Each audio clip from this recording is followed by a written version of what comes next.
mente de un pintor es tan libre que algunas veces las medidas de un lienzo no son suficientes para plasmar la visión que tenía concebida. Surge la necesidad de salir de ese confinamiento para darle a esa visión una dimensión tal, donde la única unidad de medida es la genialidad. Y me refiero a los murales, esas expresiones pictóricas que retratan aspectos distintivos y medulares de una cultura. Los muralistas dejan una herencia, un legado al pueblo que pretende exaltar su identidad y a su vez, en un efecto alterno, elevan el estatus cultural del país. En esta ocasión quiero referirme a la herencia de un gigante, Diego Rivera. Su obra y el legado a México merecen una visión cercana, íntima, merece que creemos un vínculo al darnos la oportunidad de conocerlo más. No sería prudente introducirnos de golpe a sus murales, cuando menos es necesario saber dónde dio inicio todo. Nació el 8 de diciembre de 1886 en la ciudad de Guanajuato. Su primer acercamiento a la pintura fue en 1896 cuando estudió con José María Velasco. Radicó en muchos países, pero podríamos decir que fue en Francia donde esa explosión artística se detonó, específicamente en el barrio parisino de Montparnasse, donde las nuevas corrientes en Europa se estaban gestando. Imagínense los personajes Georges Braque y Siqueiros, escritores como Alfonso Reyes, Apollinaire y los políticos Trotsky y Lenin.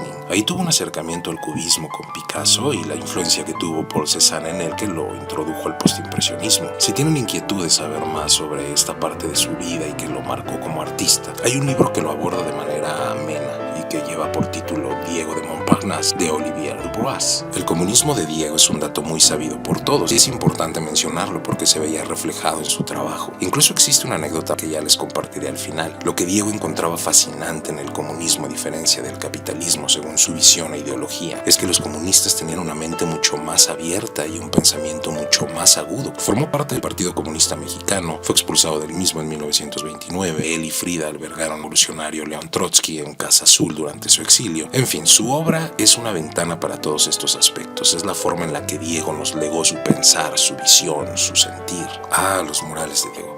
Fascinantes, coloridos y que mantienen la mente expectante y entretenida al saber que en cada pestañeo, cada subir y bajar de los ojos estamos por descubrir algo nuevo. Comencemos con los murales del Palacio Nacional de la Ciudad de México, que llevan por título Epopeya del Pueblo Mexicano. Esta riqueza cultural se la debemos al entonces titular de la Secretaría de Educación Pública, José Vasconcelos, quien se los encargó a Diego. Tiene 276 metros cuadrados repartidos en 3 áreas, la primera con el mito de Seacatl, Topiltzin, Quetzalcóatl en Tula, en los que plasmó momentos clave de la historia de México: el mundo precolombino con la cultura tolteca, el dios Quetzalcóatl, el poderío azteca. La segunda con una cronología que se inicia en la conquista, los efectos evangelizadores de los monjes de la Iglesia Católica o la esclavitud a la que sometieron a las tribus indígenas, para llegar hasta el momento contemporáneo a la creación del mural 1930 y finalmente el prima marxista en las primeras décadas del siglo XX, la intervención de Estados Unidos en 1847, la guerra con los franceses, el fusilamiento de Maximiliano de Habsburgo, la independencia de la metrópoli y el siglo XX con el porfiriato, la revolución y los cambios sociales políticos. En 1951 Diego Rivera termina las escenas del patio del Palacio Nacional y si bien la idea inicial del proyecto era cubrir con frescos todos los corredores del Palacio Nacional además de la escalera principal, solo se pudo culminar una parte ya que en 1957 muere Diego Rivera. Sigamos con el mural El origen de la vida. El diseño del complejo fue obra de Diego Rivera y construido en los años 50 para recibir las aguas del río Lerma y distribuirlas a la Ciudad de México. Ubicado en la segunda sección del bosque de Chapultepec, las representaciones del mural, que terminó en 1952, se apegan al título que le dio Diego: El agua, origen de la vida en la tierra. Vemos en el centro del piso la forma de una célula que se convierte poco a poco en bacterias y otras especies hasta terminar con el ser humano. Esto se debe a que en el mural desarrolló las teorías sobre el origen de la vida, que sostienen que a partir de las aguas del océano la evolución de los seres vivos se da de manera progresiva,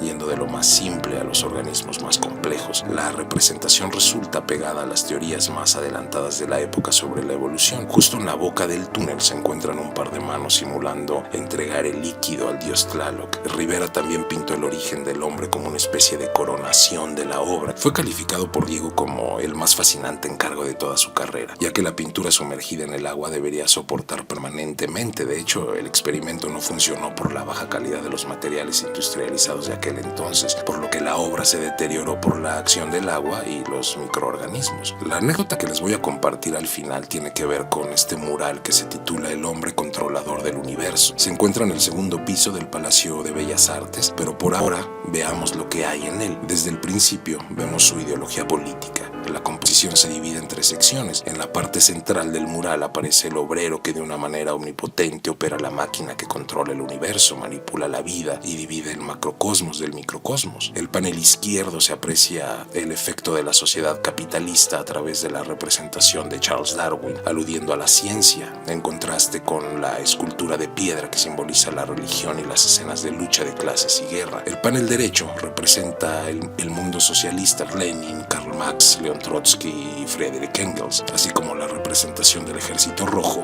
y la unión de la clase obrera representada por trabajadores en la Plaza Roja. Lo pintó en 1934 y es un fresco sobre bastidor metálico transportable, mide 4.46 por 11.46 metros. No podemos dejar fuera esta joya que se encuentra en Ciudad Universitaria y se titula La Universidad, la Familia y el Deporte en México. Hay que destacar un dato importante. En la Universidad Nacional Autónoma de México hay alrededor de 110 murales realizados por diferentes artistas y los hay de formato pequeño o gran formato. Esto ha llevado a que sea nombrado por la Organización de las Naciones Unidas para la Educación, la Ciencia y la Cultura, la UNESCO, Patrimonio Cultural de la Humanidad en 2007. Este mural fue la contribución de Diego Rivera en la parte central de la fachada oriente. En el Estadio Olímpico Universitario puede contemplarse el mural inconcluso de alto relieve y en él podemos observar que 2 niños luchan en un evento no violento sino pugilístico. También vemos con orgullo las máximas insignias universitarias, el águila y el cóndor, cuyas alas protegen a un grupo de atletas y deportistas. Al centro, una niña tiene una paloma entre sus brazos, el símbolo de la paz. En la parte baja surge la serpiente emplumada, símbolo terrenal del México antiguo. Imagínense el trabajo que llevó a hacer este mural cuando sabemos que en su construcción se sumó el esfuerzo de 70 obreros, albañiles y canteros, así como de 12 pintores y arquitectos. ¡Qué orgullo! Sueño de una tarde dominical en Alameda Central. Es de esas obras en las que uno puede pasar un largo tiempo deleitándose con los colores, admirando detalles, ubicando personajes, leyendo descripciones y trasladarlas al espacio-tiempo que solo existían en la mente de Diego. En 1947, el arquitecto Obregón propuso a Diego Rivera la realización de un mural para el Salón Comedor Versalles. El tema propuesto para la obra fue la Alameda Central por su cercanía. En 1960, el mural fue trasladado al vestíbulo del hotel. Para realizar este movimiento se construyó una estructura metálica que servía como soporte. Durante los sismos en la Ciudad de México, el Hotel del Prado quedó casi destruido. El restaurante que albergó inicialmente el mural estaba en ruinas, pero afortunadamente se pudo rescatar. Este tenía que ser desplazado, así que se eligió el predio que servía como estacionamiento del Hotel Regis en las calles de Valderas y Colón para su nueva ubicación. El mural se protegió con manta de cielo y adhesivos para evitar que se dañara. Además, se cubrió con tableros de madera y una espuma. En la parte posterior, la estructura metálica se cubrió con espuma de poliuretano. El 14 de diciembre de 1986 se procedió a realizar el traslado de esta monumental pieza. Esto fue coordinado por la Secretaría de Obras y Servicios del Departamento del Distrito Federal y la Comisión de Vialidad y Transporte Urbano. Duró alrededor de 12 horas y requirió el esfuerzo de más de 300 trabajadores. Contó con la ayuda de los artistas Rina Lazo y Pedro A. Peñalosa, además de la colaboración del maestro Andrés Sánchez Flores, quien ayudó a preparar el muro. La obra se realizó al fresco y tiene una superficie de 4.17 metros por 15.67 metros y pesa 35 toneladas. Tras la colocación del mural, se construyó el Museo Mural Diego Rivera, que se inauguró el 19 de febrero de 1988. Este contexto era obligado. En la parte central automáticamente salta a la vista la Catrina, quien está del brazo de su creador, el caricaturista José Guadalupe Posada. La miseria, los errores políticos y la hipocresía de toda una sociedad. Diego se pintó como niño y la Catrina lo lleva de la mano. Tiene detrás a Frida y ella sostiene a Dieguito por el hombro como si fuera su madre. En la mano, Frida lleva el símbolo del yin y yang, aludiendo a ese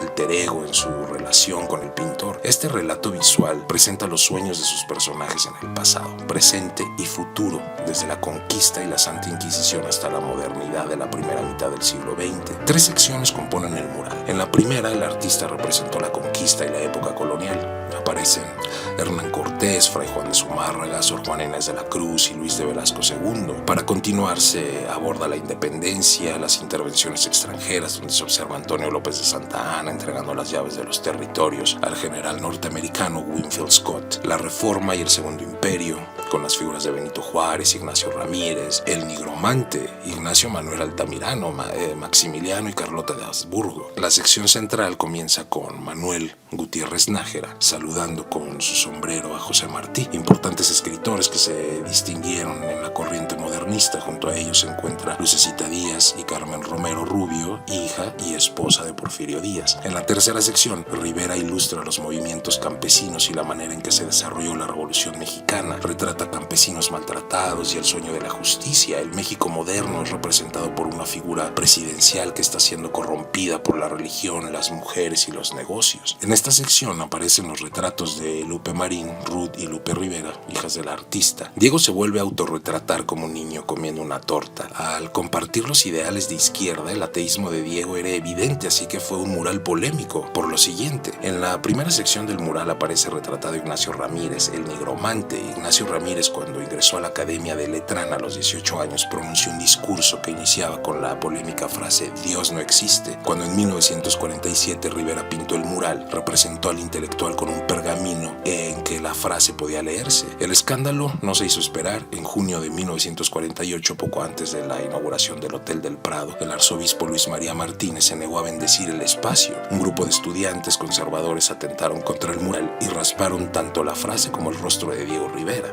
Diego era muy celoso a la hora de representar sus visiones y aquí, como vulgarmente se dice, tuvo que doblar las manos porque tuvo que cambiar la frase por conferencia en la Academia de Letrán el año de 1836, que sigue siendo una alusión discreta a las palabras iniciales del discurso del nigromante. Pero este grande no solo nos dejó un legado en sus murales, sino también en sus pinturas, y antes de ver algunas, quiero concluir con la anécdota que les comenté al principio, que tiene que ver con el mural El hombre controlador del universo. Era media mañana, Diego estaba trabajando en su estudio cuando Frida le entregó una carta llegada aquella misma mañana. El remitente era nada menos que del magnate estadounidense Nelson Rockefeller. La misiva era una atenta invitación del magnate estadounidense al artista mexicano para que decorara el vestíbulo del recién construido Rockefeller Center, un edificio lujoso que era el colmo de la opulencia que tanto detestaba Diego. Por supuesto que aceptaré, le dijo a Frida. Imagina cómo se vería mi idea del hombre en el cruce de caminos en ese edificio lleno de capitalistas y adinerados. Viajó a Nueva York para poner en marcha el encargo. Cuando llevaba algunos días de trabajo, algunos se dieron cuenta con desagrado de que en la obra había múltiples referencias al comunismo. El Ejército Rojo y personajes como Lenin, Marx y Trotsky le pidieron a Diego que borrara la cara de Lenin. Rivera se negó rotundamente, diciendo que prefería morir a ver alterada su obra. Cuando Nelson Rockefeller se enteró y vio el mural, lo consideró una grosería en su contra. Ordenó a sus colaboradores que se clausuraran el acto aquel mural. Era 1933 y la anécdota pasaría a la historia como uno de los grandes ataques artísticos al capitalismo. Al día siguiente organizaron un mitin afuera del Rockefeller Center, donde en compañía de otros simpatizantes apoyaban las ideas comunistas y la persona de Lenin. En 1934 el mural del Rockefeller Center fue cubierto con una lona y 8 meses después comenzaron su destrucción. Rockefeller no contaba con que un fotógrafo había documentado el proceso de la obra. De esa manera Diego pudo reconstruirla y actualmente es la que podemos disfrutar en el Palacio de Bellas Artes. Disfrutemos ahora un poco de su pintura. ¿Diego Rivera siempre plasmaba su amor a los ideales comunistas? No, él tenía un sentido de pertenencia a la cultura mexicana muy arraigado, se sentía muy orgulloso de ella, humilde a la hora de estar frente al lienzo, pero con un orgullo desmedido a la hora de deslizar los pinceles y plasmar esa personalidad digna y fuerte del campesino, del obrero, del mexicano. Lo podemos apreciar en esta pintura titulada El cargador de flores, arrodillado para comenzar a soportar el peso de la canasta que llevará a vender al mercado de Xochimilco. Es ayudado por esta mujer a colocarlo sobre su espalda. Con qué cuidado lo hace para ayudarlo. Con la complicidad de ese fondo de hojas y el uso de ocres permite resaltar las vibrantes flores en la canasta de mimbre. ¿Y qué tal este pequeño lienzo de apenas 40 por 50 centímetros hecho en acuarela de estilo regionalista? Se titula El cargador de hojas de plátano. Uno se puede dar cuenta del peso de la canasta al ver el paso de este campesino con la espalda ligeramente encorvada. la cabeza agachada, concentrándose en la correcta distribución del peso. Al ver estas pinturas no puedo evitar el orgullo y felicidad que me hace sentir esa entrega al trabajo de sol a sol del campesino mexicano. Y como habíamos mencionado anteriormente, no podemos olvidar que en su paso por Montparnasse conoció a Picasso y el movimiento cubista. ¿Y qué nos regaló en este estilo? Por ejemplo, esta pintura se llama Paisaje Zapatista y se cuenta que atrás de esta pintura se encuentra La Mujer del Pozo, un cuadro cubofuturista creado en 1913 y cubierto después con una capa de pintura morada. Dice la crítica de arte Raquel Tibol que Diego la tapó porque no tenía dinero para comprar una tela y hacer este paisaje. Incluye elementos mexicanos, pone más color, a diferencia de lo que se acostumbraba en el cubismo. Se trata de un cubismo ambiguo, no ortodoxo, dice la misma Raquel. Luego tenemos este óleo sobre lienzo de 117 por 72 centímetros titulado Marinero en el desayuno de 1914. Es una pintura que representa la idea de un marinero que hace parte de un contexto específico, el desayuno. Está compuesta por formas geométricas que a través de sus texturas, diseños y colores representan un concepto claro de un marinero. El color azul evoca al mar, al igual que las formas naturales que se representan a través de los pescados del plato. El plano, que posee líneas horizontales de color azul, se asemejan al uniforme, que es característico de un marinero francés, y de una forma muy clara podemos leer la palabra patria en el gorro. Hizo también retratos cubistas como este del escultor cubista Jacques Lipchitz o este del escritor Ramón Gómez de la Serna. El 5 de junio de 2007 se abrió a los investigadores el archivo de Diego Rivera, que durante casi 5 décadas guardó su amiga y mecenas Dolores Olmedo. Se trata nada menos que de 34.761 piezas, entre cartas, fotografías, bocetos, libros, dibujos, documentos, vestuario, recortes de prensa, carteles y objetos personales que ayudarán a reconstruir el universo de Diego y Frida Kahlo, su tempestuosa relación y sus vínculos políticos, sociales y culturales. Este fue donado al pueblo de México por voluntad de Diego. El archivo permaneció protegido en la Casa Azul de Coyoacán. Espero les haya gustado el video. Obviamente no basta para abarcar toda su vida y trayectoria, pero al igual que mis otros videos, siempre mi intención es crear esa espinita y curiosidad para que con mayor libertad ustedes se adentren más en la vida y obra de estos artistas. Pero terminemos el video y escuchemos de viva voz cómo Diego Rivera describe lo que es una obra de arte. Recuerden, arte hasta hartarte. Nos vemos el siguiente. La obra de arte es un agente capaz de producir determinados fenómenos fisiológicos perfectamente precisos, o sea, secreciones glandulares, notablemente de la glándula suprarrenal, que proporcionan al organismo humano elementos tan necesarios para la vida humana como pueden ser los elementos que el aparato digestivo extrae de lo que se ingiere por el fenómeno de la ingestión. De manera que en realidad el arte es una necesidad vital para el ser humano. Ahora bien, si el arte es una actividad esencial para la vida del hombre, ¿cuál es el papel del artista? La pregunta que me haces es perfectamente clara. El papel del artista en la sociedad, biológicamente, es un papel de nutridor.